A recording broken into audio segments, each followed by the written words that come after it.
সিগন্যালে থামে গাড়ি, হকার ছেলেপেলে, ইয়াং ছেলেপেলে সমস্ত আসে, এসে দিতে গিয়েই দেখে স্যার আমি তো বিএনপি করতাম লক্ষ্মীপুরে, এত মামলা পালিয়ে চলে এসছি, এখন এখানে হকারি করছি।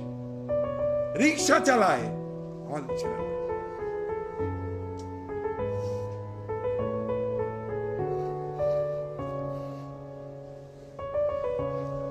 এই ভয়াবহ পরিস্থিতি আমরা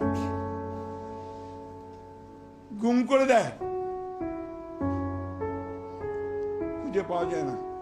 বাচ্চাগুলো এখানে দাঁড়িয়ে স্প্রিং বললো আপনাদের সামনে।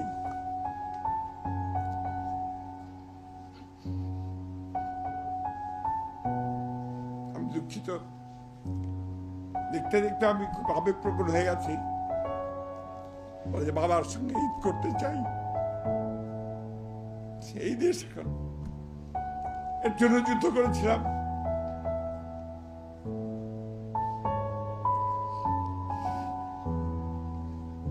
নতুন নতুন আইন হচ্ছে, এই আইনে এখন কথাও বলা যাবে না।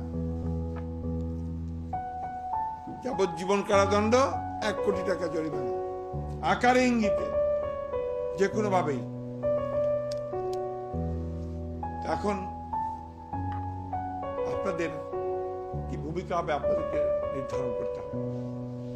আমরা যারা রাজনীতি করি, আমরা ধরে নিয়েছি যে আমরা আপনার শেষ জীবন আমাদের হয় জেলে কাটবে অথবা ঝুলতে হবে।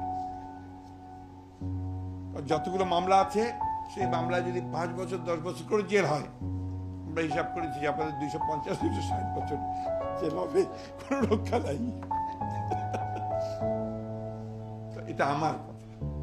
সাধারণ মানুষগুলো যে কষ্টে আছে,